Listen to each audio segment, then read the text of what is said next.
A'udzu billahi minasyaitonir rajim. Bismillahirrahmanirrahim. Assalamualaikum warahmatullahi wabarakatuh.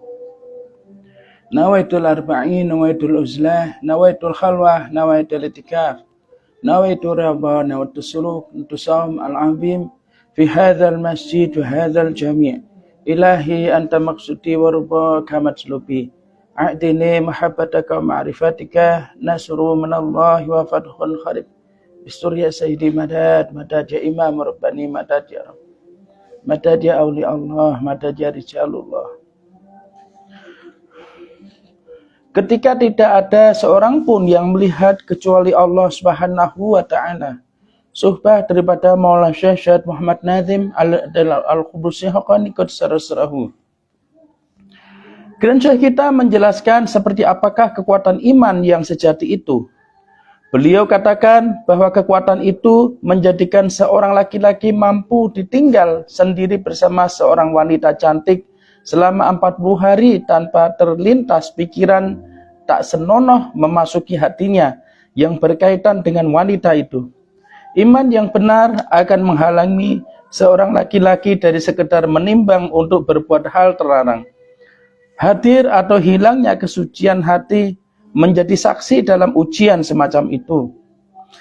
Ada yang menanyakan, apakah kebersihan hati semacam itu dalam kapasitas seorang manusia normal? Jawabannya adalah ya, tentu saja. Bagaimana bila wanita itu adalah anak perempuan atau saudara wanita kalian sendiri? Tidakkah wajar bila setiap pria normal terbebas dari niat akan wanita itu? Bagi laki-laki dengan iman yang benar, wanita itu tidak ada bedanya dengan saudara perempuan atau dengan anak perempuannya sendiri. Sekarang tanyalah diri kalian sendiri, mampukah kalian menghadapi ujian seperti ini? Kalian sedang berada di jalanan kota, di sebuah gang yang gelap. Tepat di tengah malam, tiba-tiba sebuah pintu terbuka dan seorang wanita cantik mengundang kalian untuk masuk. Jam menunjukkan pukul 12 malam dan tak seorang pun melihat apa yang akan kalian lakukan. Apa yang ego kalian lakukan? Apa yang ego kalian katakan? Takutkah kalian pada Allah Subhanahu wa ta'ala dan meninggalkan wanita itu? Atau kalian didorong ego untuk melakukan perbuatan terlarang? Jika kalian dapat menjaga diri pada situasi semacam ini, maka kalian akan sadar diri apakah kalian termasuk mukmin sejati. Dalam situasi seperti itu, kalian yakin bahwa tidak ada seorang pun yang melihat kecuali Allah Subhanahu wa ta'ala. Kalian hanya takut kepadanya saja. Sehingga membuat perbuatan itu dicatat dan diterima dalam hadirat ilahi. Kita telah bersumpah di hari perjanjian, yaitu di hari sebelum penciptaan kita, ketika semua ruh dibawa di hadapan Tuhan mereka dan ditanya tentang pencipta mereka dan kesetiaan mereka terhadapnya. Jagalah iman kita dalam adab seperti di hari itu dengan tidak berperilaku berbeda. Baik ada saksi yang melihat atau tidak. Ini maksudnya kemungkinan begini. Jadi kita semua tentu ketika hidup di dunia tidak menyadari bahwa dulu kita pernah bersaksi kepada Allah Subhanahu wa ta'ala, di mana ketika Allah Subhanahu wa ta'ala menciptakan ruh kita, Allah bertanya kepada kita, alastu birabbikum, bukankah aku ini penciptamu?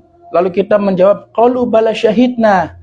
Lah, itu adalah alam ruh. Lalu ketika kita dihadirkan ke dunia ini, alam ruh itu masuk ke dalam diri kita sehingga kita menjadi hidup. Nah, hal inilah yang insya Allah kita bisa gunakan untuk menangkal hal-hal negatif atau hal-hal buruk atau perilaku-perilaku yang diinginkan oleh ego kita atau perilaku-perilaku yang diinginkan oleh setan. Di mana ego maupun setan membisiki kita tapi kita tidak lihat wujudnya. Begitu pula kita bisa menolaknya. Sebagaimana ketika kita berada di alam ruh, kita bersaksi pada Allah Subhanahu wa ta'ala, qalu bala syahidna, maka ketika ego kita atau setan berusaha untuk mengajak kita berbuat maksiat atau melakukan perbuatan terlarang atau perbuatan yang berbeda dengan apa yang Allah Subhanahu wa taala persaksikan di hari perjanjian, maka kita bisa mengatakan kepada diri kita, ruh kita bisa menjawab pada diri kita atau lisan kita, qalu bala syahidna, qalu bala syahidna, qalu bala syahidna, qalu bala syahidna. Insyaallah bisikan ego itu akan mulai hilang. Setan itu akan mulai kabur. Insyaallah seperti itu.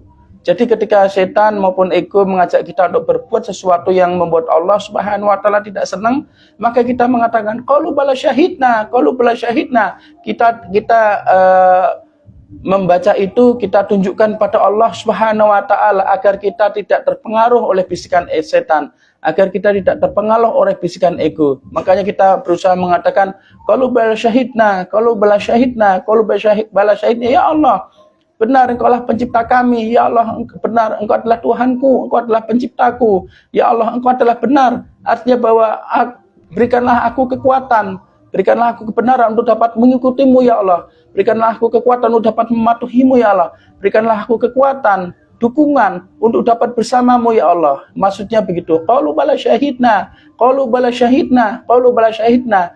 Jadi sebelum setan maupun ego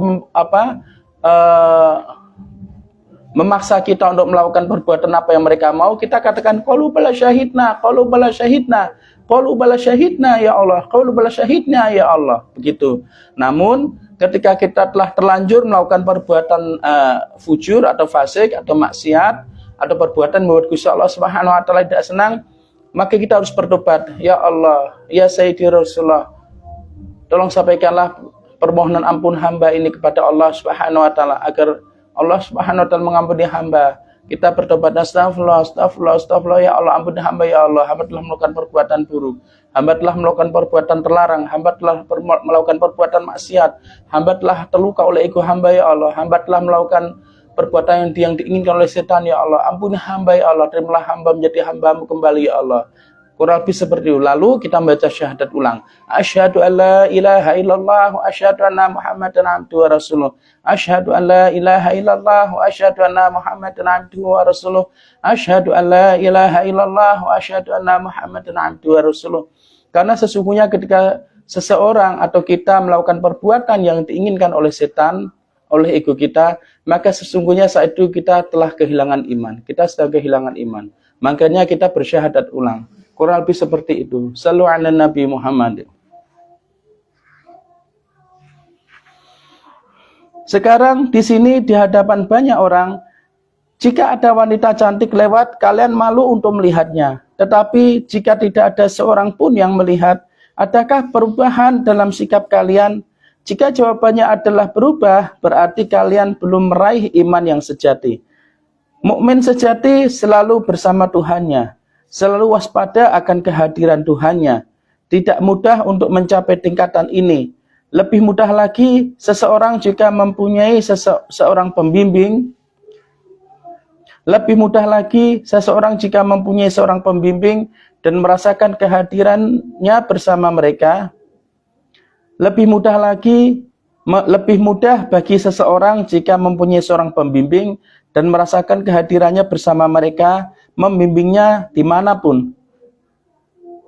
Jika seseorang mengatakan, ini mursyidku, maka dia seharusnya percaya bahwa pembimbingnya mempunyai kekuatan untuk bersamanya sepanjang waktu. Ini memberi kalian kekuatan untuk mampu merasakan kehadiran Tuhan bersama kalian. Dengan cara seperti ini, Torekoh-torekoh mengarahkan orang-orang pada keimanan yang benar. Semoga Allah Subhanahu wa taala menganugerahi kita iman yang benar itu. Wa billahi taufiq. Al-Fatihah. A'udzubillahi minasyaitonir rajim. Bismillahirrahmanirrahim. Alhamdulillahirabbil alamin arrahmanir rahim maliki yaumiddin. Iyyaka na'budu wa iyyaka nasta'in ihdinas siratal mustaqim. Siratal ladzina an'amta 'alaihim ghairil maghdubi 'alaihim waladdallin. Amin. Wassalamualaikum warahmatullahi wabarakatuh. Sampai berjumpa kembali pada pembacaan suhbah berikutnya. Sallallahu ala Nabi Muhammad. Bismillahirrahmanirrahim.